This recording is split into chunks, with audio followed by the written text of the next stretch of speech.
Hi viewer, நான் உங்கள் doctor Kumar பேசுகிறேன்.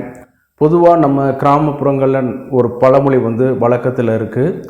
ஆண்டவன் ஆட்டுக்கு வாழை அளந்து தான் வச்சுருக்கான் அப்படிங்கிற ஒரு பழமொழி. இது எதுக்கு பொருந்துதோ இல்லையோ, இந்த ஆண்குறியோட அளவுக்கு நிச்சயமாக பொருந்தும். பொதுவாக மனிதர்கள் ஒவ்வொரு குறிப்பிட்ட சென்டிமீட்டர் உயரம், அளவு, பருமன் பெற்றிருந்தாலும் சரி, பொதுவாக ஒரு நாட்டில் உள்ள மனிதர்கள் ஒரு குறிப்பிட்ட இனம், ஒரு ரேசஸ், இந்த அடிப்படையில், மொழி அடிப்படையில் வகைப்படுத்தி வைச்சிருந்தாலும், அதாவது உடல் எடை அல்லது உயரம், இன அடிப்படையில் அல்லது மொழி வகையாக இருக்கும் பொழுது ஒரு குரூப்பிசமாக பிரிக்கப்பட்டு இருந்தாலும், இந்த ஆண்குறி ஆட்டும் அதே நேரத்தில் பெண்களுக்கு இந்த மார்பலக அளவு ஒவ்வொரு மனிதர்களுக்கும் இண்டிவிஜுவலாக வேரியேஷன் ஆகிட்டுருக்கும். நீங்கள் நினைக்கலாம், ஒரு குள்ளமான ஒரு மனிதர்கள் அளவு சின்னமாக தான் இருக்கணும், ஆனால் அவங்களுக்கு பெருசாக இருக்கும். ஒரு ஹைட்டான மனுஷன், ஒரு ஜெய்ஜாண்டிக்கலாக ஒரு ஃபிகர் அட்ராக்டிவ் ஃபிகராக இருக்கக்கூடிய ஒரு மனிதனுக்கு பார்த்திங்கன்னா ரொம்ப சிறிய அளவில் இருக்கும்.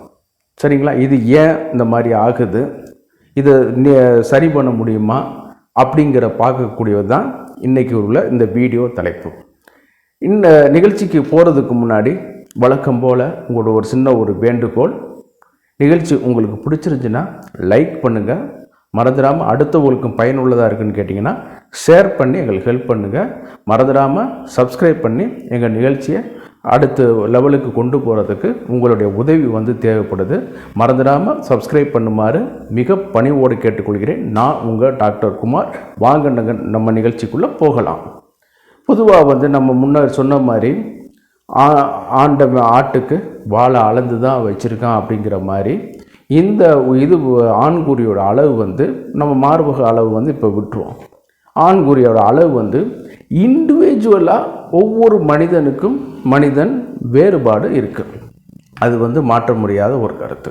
ஒரு குரூப்பான அடிப்படையில் இப்போ நம்ம சவுத்து பகுதியை பிரிச்சுக்கிட்டோம்னாலும் சரி, நார்த் ஈஸ்ட் பகுதியில் பிரித்தாலும் சரி, நார்த்து பகுதிகளை பிரிச்சுக்கிட்டாலும் சரி, அல்லது ஆப்ரிக்கன் கண்டினெண்ட்டை பிரிச்சுக்கிட்டாலும் சரி, அதே நேரத்தில் யூரோப்பியன் அவங்கள இது விடுனாலும் சரி, அதே மாதிரி சவுத் கொரியன்ஸ், சைனீஸு, ஜப்பானீஸ், இந்த மாதிரியான நாடு வாரியாக மனிதர்களை பிரித்து கொண்டாலும் சரி, ஒவ்வொருவர்களுக்கும் இந்த ஆண்குறியோட அளவு இண்டிவிஜுவலாக வேரி ஆகிட்டே இருக்குது.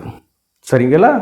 நம்ம நினச்சிட்ருப்போம் ஒரு கொரியனோ, ஜப்பானீஸோ, சைனீஸோ குள்ளமாக இருக்கிறார்கள், அவர்களுக்கு அந்த உடல் எடை அமைப்புக்கு தகுந்த